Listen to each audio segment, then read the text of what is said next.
We're going to show you the best exercise to help reduce your lower back pain and build your core strength. Two movements we're going to show today. First one is going to be a staggered leg reverse crunch. So Nadine's going to get there on the ground.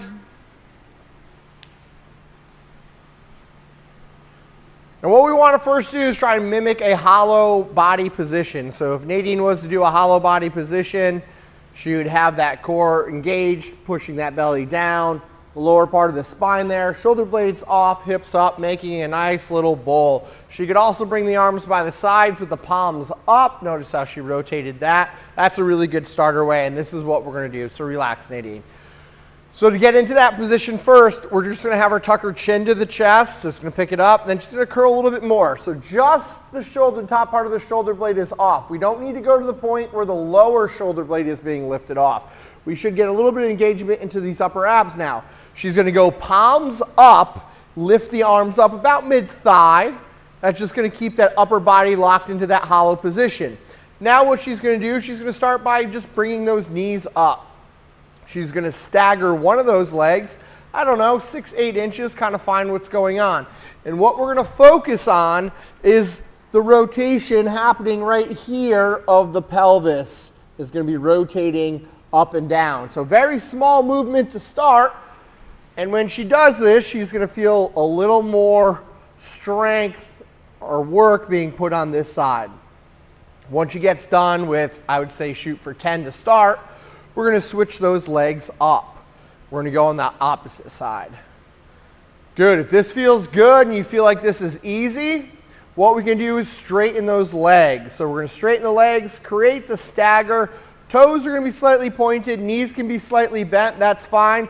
And I want you to focus on initially about 2 to 3 inches of movement in the hip. So we're just going to bring these legs up, but we're noticing how that pelvis is tucking. We're not having the legs down here and just bringing them up.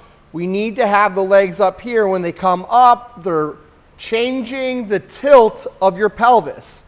So she's going to do these, and we can start off nice and slow. And what I really like about this is that she's keeping that upper body very still. It's very easy to create this movement, and she can kind of rock the body. She can kind of use the upper body to help and assist with this, and she's keeping it very stable.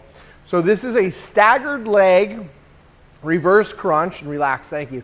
And you should feel, depending on what side or what leg is up, whether we're kicking a little bit more of those obliques in on each side as well too.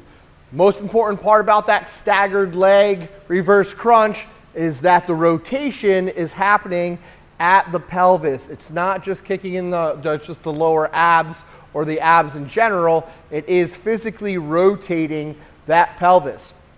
When we rotate that pelvis and we pull that belly button down while we're doing that staggered leg reverse crunch, we're kicking these muscles in that are opposite of the low back. So if we have low back issues, this is one of the best exercises to relieve the tension off the spine, help build balance in the pelvis so we can engage a little bit more of those abs. So you're getting a core workout and helping to reduce the lower back pain that we do have. Another movement that can really help with lengthening that lower spine and kicking in those lower abs, as well with that pelvic rotation, is going to be a Pvc toes to bar, shins to bar, whatever you want to call it. But it's still mostly a reverse crunch. What I would do is start off with this about, I don't know, middle of the chest like she has this. We're going to go into a straight leg position that's going to be hovering about 6 inches off the ground. And you could keep the feet together, or we can keep those feet slightly separated. I'm a big fan of having the legs slightly separated because when we bring them together, sometimes we create compensation in the sense that as we're lifting these legs up together, you might notice that one is like this one will be kind of on top of the other. So when we're bringing these up to that bar, we're just working this side more. So if that's the case, just be aware of that and make sure that we switch those legs up every couple reps. Thank you. Every couple reps. But I like to keep those a little bit wider because as you come up and bring these legs in here, you're going to notice whether one leg kicks up first, then the other, or vice versa. So having them a little bit separated, I'm a big fan of, and you're going to attack a little bit more of the outside abs, the obliques.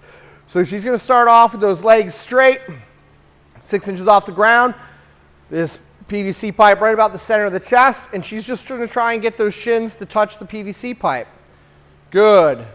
When that feels good and easy, we're going to slowly move this PVC pipe about shoulder height, and what you're going to see is now we're starting to get a little bit of that pelvic rotation. The goal is we're going to keep on doing this and bring this PVC pipe further over the head. And if you notice, she's back into that hollow position that we talked about initially. Go nice and slow with this. You should feel this curling up, getting those shins, that are those toes to touch that bar, and slowly coming back down. Good, and relax.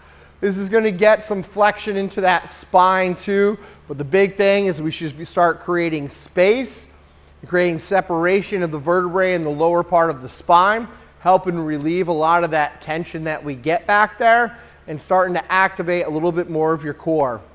So get that hollow position like we talked about in the beginning, get those abs being pulled down into the ground, and think about and focus on that pelvis rotating through that movement. Try these out, let us know what you think.